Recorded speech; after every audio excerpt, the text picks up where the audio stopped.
देखिए टैली जो है इट्स एन अकाउंटिंग सॉफ्टवेयर जिसमें अकाउंट्स मेंटेन करते हैं।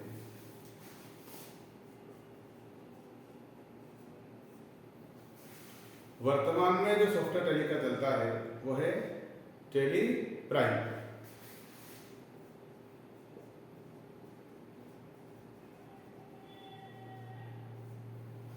जो कि टैली का लेटेस्ट वर्जन है। इसी सॉफ्टवेयर को यूज करके अभी लगभग दुनिया के 140 देश अकाउंटिंग मेंटेन करते हैं। तो क्योंकि टैली अकाउंटिंग का सॉफ्टवेयर है इसलिए the person who knows accounts, ऐसा व्यक्ति जिसे अकाउंटिंग आती हो, जिसे लेखांकन आता हो, वही व्यक्ति टैली में अच्छे से काम कर सकता है। तो टैली में काम करने के लिए क्या आना जरूरी है? अकाउंटिंग, लेखांकन।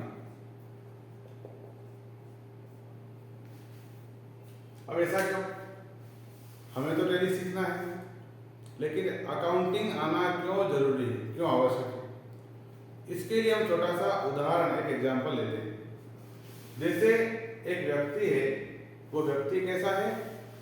इलिटरेट पर्सन है, अनपढ़ व्यक्ति। उसके जीवन में बहुत सारी समस्याएं हैं, बहुत सारी प्रॉब्लम्स है। तो क्या समस्या उसके जीवन में? लिख पढ़ नहीं सकता है, हिसाब किताब नहीं कर सकता है, बड़ा दुखी है। ऐसे व्यक्ति को हमने क्या किया? एक गिफ्ट दिया। ये गिफ्ट क्या है? कैलकुलेटर। एक अनपढ़ व्यक्ति है, उसको हमने क्या दे दिया है? एक कैलकुलेटर दे दिया। अब मुझे बताओ, क्या वो व्यक्ति इस कैलकुलेटर को यूज करते हुए काम कर पाएगा क्या?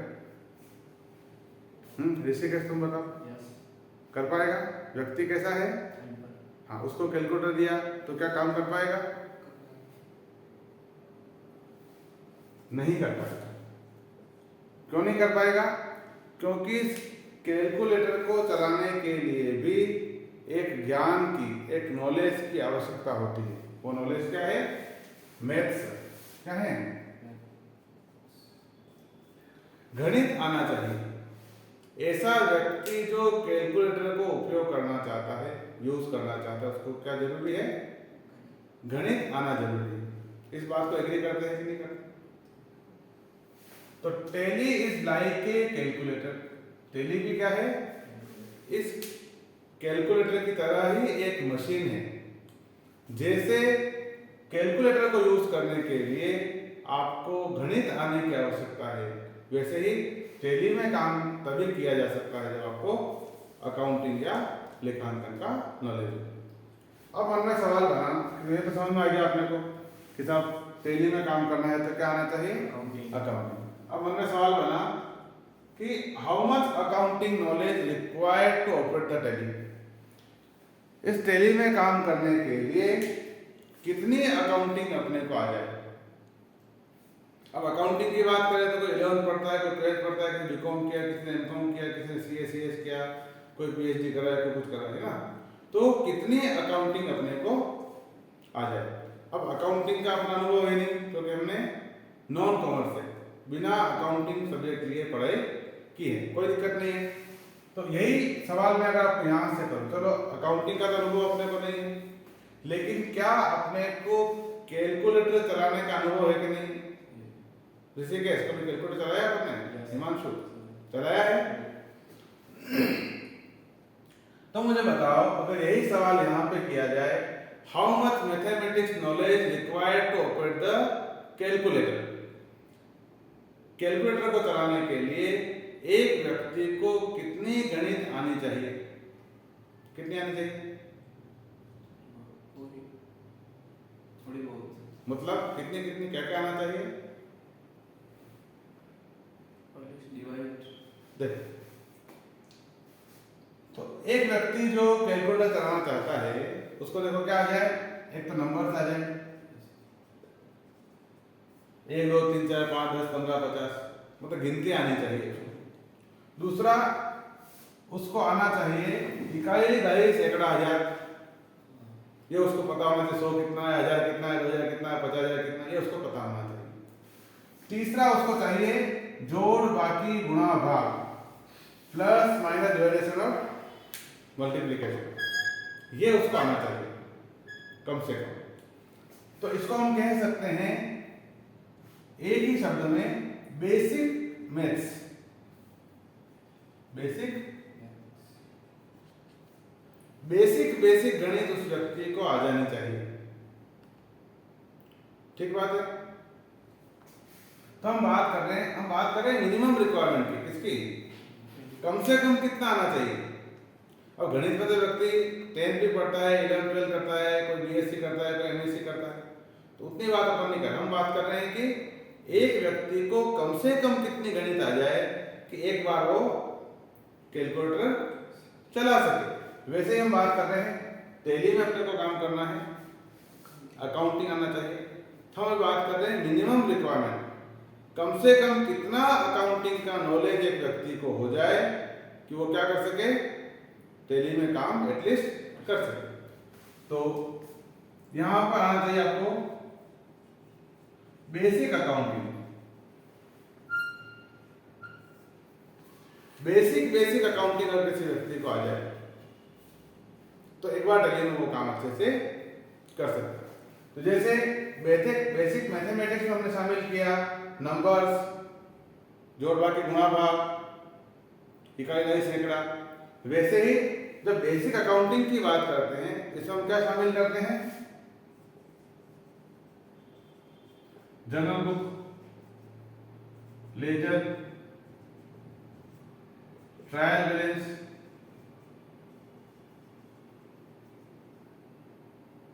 ट्रेडिंग, प्रॉफिट एंड लॉस और बैलेंस शीट।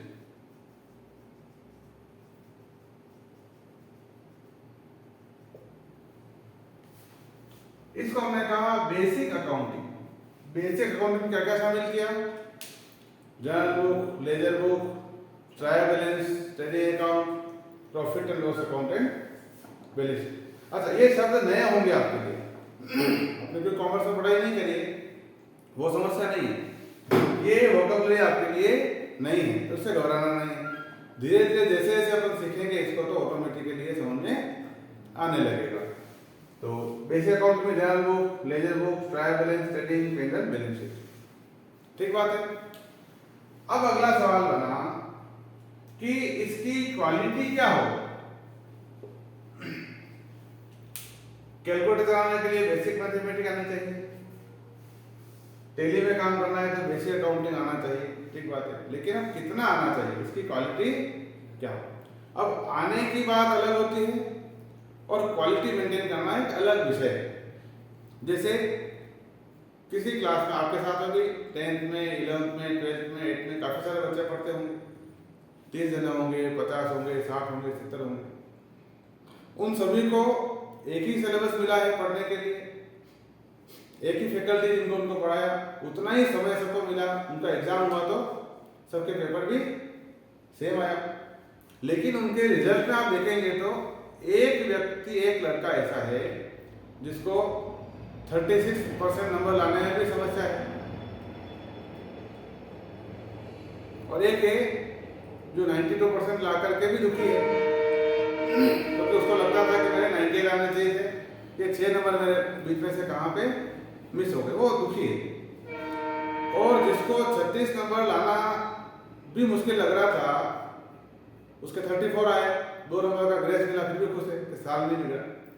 तो उन दोनों की मनस्थिति पूरी अलग है। ठीक बात है। तो अब मान लो इस प्रकार से आपकी क्लास में 60 जने थे, तो कोई 45% पे, कोई 50 पे, कोई 55 पे, कोई 70 पे, कोई 75 पे, ऐसे करके उन सबसे अगर एक ही क्वेश्चन किया जाए, उन सभी विद्यार्थियों से, स्टूडेंट से एक सवाल करें कि क्या आपको अकाउंटिंग, मान लो वो सारे 12th कॉमर्स के स्टूडेंट्स थे, उन सबसे एक सवाल किया कि क्या आपको अकाउंटिंग आती है क्या, तो उनके जवाब क्या होंगे? यस में होगा जवाब। 36% वाला भी कहेगा हाँ मुझे अकाउंटिंग का नॉलेज है, मुझे आता है, और 92 वाला भी कहेगा कि मुझे आता है, लेकिन उन दोनों के जो जवाब है आने का उसमें फर्क है, नॉलेज का गैप है। तो उसी को हम कहते हैं क्वालिटी, कि आपने सीखा तो है लेकिन सीखने के साथ में उसकी क्वालिटी कैसे आपने मेंटेन करी है। तो इसके लिए हम दूसरा एग्जांपल लेते हैं। देखो, ये मुझे पहला व्यक्ति मिला था, ये व्यक्ति कैसा है? अनपढ़ व्यक्ति है, इलिटरेट पर्सन है। उसको हमने कैलकुलेटर दिया, एक बार तो खुश हुआ था, बोले बाबूजी मेरी मदद करिए, लेकिन फिर वो ला करके वापस दे दिया उसने कि मेरे ये जो कैलकुलेटर मेरे काम में नहीं आ रहा, मैं इसको काम में नहीं ले पा रहा। तो ये कैलकुलेटर हमने ले लिया। अब हमें क्या हुआ, एक दूसरा व्यक्ति और मिला, एक सेकंड पर्सन और अपने को मिला। वो व्यक्ति कैसा है? ध्यान से सुनो। हम अपने घर से मार्केट की तरफ निकलते हैं कॉलेज जाने के लिए, ऑफिस जाने के लिए, किसी भी काम से। तो रास्ते में एक दुकान है, छोटी सी दुकान है, कपड़े की दुकान है। उसमें एक सेठ जी है, उसके मालिक है दुकान के, और एक लड़का रख रखा है जो मुनीम है, उनका पता है, छोटा मोटा उनका हिसाब किताब करता है, अकाउंट मेंटेन, छोटा दुकान के दूसरे काम भी करता है। हमने क्या देखा कि जब जब भी हम उस शॉप के सामने से निकले तो क्या देखते हैं कि वो जो सेठ जी हैं वो शाम के समय में 6-7 बजे लगभग जब वो अपना हिसाब किताब कर रहे होते तो रोज उसको डांट रहे होते, तो ये रोज कम से कम जोड़ बाकी तो ढंग से कर लिया कर, थोड़ी बहुत गलती अगर रोज नहीं हो तो तुम्हें दिक्कत है क्या? थोड़ी थोड़ी गलती तो तुम रोज करते ही हो, ऐसा मतलब अपने को सुनने में आया। तो हमने क्या देखा कि ये व्यक्ति हाथ से मैनुअली क्या कर रहा है, हिसाब किताब कर रहा है, जोड़ बाकी गुणा भाग कर रहा है, मतलब गणित तो उसको आती है तभी तो कर रहा है। शायद इसके पास में कैलकुलेटर नहीं है, क्या नहीं है? कैलकुलेटर नहीं है। तो हमने क्या करा, हमारे बैग में कैलकुलेटर पड़ा था, हमने उस लड़के को ये कैलकुलेटर गिफ्ट कर दिया और क्या कहा, कोई तेरे को रोज सेठ जी डांट रहा, मेरे को अच्छा नहीं लग रहा, तो एक काम कर, मेरे पास एक कैलकुलेटर है, ये तुम रख लो और अपना काम करो। हमने क्या किया, एक नीडी पर्सन को, एक व्यक्ति जिसको जरूरत थी उसको हमने क्या करा, मदद कर, क्या देकर के। अब अगले दिन हम वापस क्या कर रहे हैं, उसी दुकान के सामने से निकल रहे हैं। नेक्स्ट डे क्या कर रहे हैं अपन, उसी दुकान के सामने। अब क्या उम्मीद करते हैं, उसको डांट नहीं रहे, डांट नहीं रहे होंगे, काम अच्छे से कर रहा होगा, क्योंकि उसके बाद में क्या आ गया, कैलकुलेटर। लेकिन हमने क्या देखा कि उस दिन उसको सेठ जी डांट नहीं रहे थे, उनके पास में डंडा था, उस डंडे से उसकी कुटाई चल रही है। रोज तो डांट रहे थे, आज हाँ, तो जाकर के रुके, देखा क्या हुआ भाई, क्यों उसको मार रहे? बोले इसको मैं गांव से लेकर के, इसको कुछ भी नहीं आता था, अनपढ़ व्यक्ति था, गांव से मैं 3 साल पहले इसको लेके आया, उसको मैंने बड़ी मुश्किल से गिनती सिखाई, जोड़ बाकी गुणा भाग करना सिखाया, हिसाब किताब करना सिखाया, और धीरे धीरे कर रहा था ये, थोड़ी थोड़ी गलतियां करता था तो मैं उसको सुधार लेता था। लेकिन अब क्या हो गया, आज के दिन क्या क्या कुछ भी सही नहीं किया, ये पहले दिन जैसा हो गया, 3 साल पहले जैसा हो गया। तो फिर पता लगाया कि ऐसा क्यों हुआ, तो जानकारी में आया उस व्यक्ति की, उस लड़के की एक समस्या थी। वो समस्या क्या है, देखो ये किसका निशान है, प्लस का, और ये किसका है, इनटू का। इसमें दुखी है, वो कंफ्यूज है, ये इसको प्लस भी समझता है, इसको इनटू भी समझता है, इसको इनटू समझता है, इसको प्लस भी समझता है, ये दिक्कत है इसको। अब ऐसे व्यक्ति को कैलकुलेटर दे दो तो क्या होगा, गलतियां करेगा। अच्छा, इतने दिन तो नहीं करता था, हाथ से करता, हाथ से एक्चुअली क्या होता है, अभी मालूम है तुम्हें कहूं कि 79, 55, 88, 97, 74 इनको जोड़ो, तो क्या अपने को याद आता है कि हम पहले यहाँ पे निशान लगाते हैं फिर जोड़ते हैं, ऐसा करते हैं क्या, ऐसा करते हैं? अभी तो ऐसा नहीं करते, हम ये करते थे फर्स्ट स्टैंडर्ड में, सेकंड में, थर्ड में जब पढ़ते थे तब हम ये काम वो दिमाग में जब सीख लिया, माइंड में रख लिया जोड़ना है इसको, तो ये ऑपरेटर काम में नहीं ले रहे, तो ये भी काम में नहीं लेता था बेचारा। इसलिए उसने क्या कर रखा था, अपना एक तरीका बना रखा होगा, भले जो लाइनों से गिन करके करता होगा, जीरो लगाता होगा, उंगलियों पे गिनता होगा, कुछ न कुछ करता होगा, लेकिन कर लेता था। ऐसे हमारे सबके भी क्या, हमने क्या कर रखे हैं, सबके अपने जोड़ने घटाने के तरीके क्या कर रखे हैं अपन ने, जो ठीक ठीक समझ में आ गया उसको अपन काम में ले लेते हैं। क्लियर हुआ? देखिए अब क्या हो गया, कैलकुलेटर मिलने से क्या हुआ, उसको जो उसकी दुखती रग थी, जो उसकी मूल समस्या थी, वो सामने निकल करके आ गई। क्लियर हुआ? अच्छा ये हम पढ़ क्यों रहे हैं, हमें अकाउंटिंग सीखना समझना है, तो इसकी चर्चा क्यों कर रहे हैं। तो जैसे यहाँ पे प्लस और इनटू है, वहां पर अकाउंटिंग में डेबिट और क्रेडिट है इसके भाई, ठीक है ना। अब व्यापार में, व्यवसाय में दिन भर में अनेकों लेन देन, अनेकों सौदे होते हैं। उन लेन देनों को रिकॉर्ड करते समय व्यक्ति क्या करता है, कुछ खातों को डेबिट करता है, कुछ को क्रेडिट करता है, लेकिन यहाँ पे गड़बड़ कर देता है, क्योंकि टैली जो है, टैली अकाउंटिंग बेस्ड, जैसे कैलकुलेटर जो आपका मैथमेटिक्स बेस्ड है, अगर आपने 10 + 10 किया है तो वो 20 करेगा, और 10 × 10 किया तो 100 करेगा। वैसे ही टैली में खुद को बुद्धि नहीं है, आपको इसको बताना पड़ेगा कि मुझे किस अकाउंट को, किस खाते को डेबिट करना है और किस खाते को, तो जैसा आप उसको दोगे वैसा रिपोर्ट मिलेगी, जैसे कैलकुलेटर आपने दिया वैसा आपको रिजल्ट मिला। क्लियर हुआ? तो हमें क्या करना है, तो इस तरह से हमारा नॉलेज ऐसा नहीं होना चाहिए, हमें चाहिए एक्यूरेसी। एक एग्जांपल अपन और लेते हैं, सपोज कि क्या मार्केट की डिमांड है। आप जो अकाउंट्स पढ़ के मार्केट में जाएंगे तो बाजार की क्या डिमांड है, क्या आपसे मार्केट चाहता है, इसको समझो। मान लो आपका अपना कोई एक व्यवसाय है, एक्स नाम का आपका बिजनेस है, बहुत अच्छा बिजनेस चल रहा है, दिन भर में लेन देन भी काफी सारे। अब आपको हिसाब किताब करने के लिए, अकाउंटिंग करने के लिए आपने क्या करा, एक ए नाम के अकाउंटेंट को हायर किया, नौकरी पे रखा उसको। ठीक बात है। जिस दिन उसने जॉब ज्वाइन किया उस दिन आपके बिजनेस में 20 ट्रांजेक्शन हुए। कितने हुए? 20 लेन देन हुए। ये लेन देन आपने किसको दे दिए? अकाउंटेंट को दे दिए। अब हम क्या चाहते हैं, ये अकाउंटेंट ए नाम का अकाउंटेंट जो है, इन 20 सौदों में से, 20 लेन देनों में से कितने सौदों का अकाउंटिंग सही करे और कितना गलत करे। क्या चाहते हैं अपन उनसे? ऋषिकेश तुम क्या चाहोगे? अकाउंटेंट को 20 लेन देन का हिसाब करने के लिए दिया, क्या चाहते हैं अपन? कितने सही कर ले, कितने गलत करे? तुम बताओ। 10 सही करे, सभी सही करे। विशाल तो कह रहा है सभी सही करे।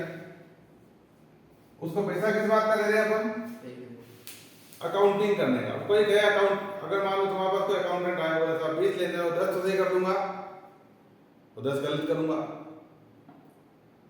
तो ऐसे अकाउंटेंट को तुम रखोगे? तो फिर तुम तो क्या 10 सही करे, ठीक चल जाएगा। सभी सही करे। क्या चाहते हैं अपन? फिर पैसा यूं तो यही नहीं कि वो कोई दूसरे काम के लिए आया था, अकाउंटिंग करना, मदद कर रहा था, आधा कर तो सही कोई बात नहीं। वो तो काम ही प्रोफेशनली किसके लिए आया है? अकाउंटिंग के लिए। उसका काम ही यही है। तो हम क्या चाहते हैं उससे? प्रॉपर करें, एक भी गलती नहीं करें। अब ये लेन देन अगर आपके हो गए 200, अब क्या चाहते हैं अपन?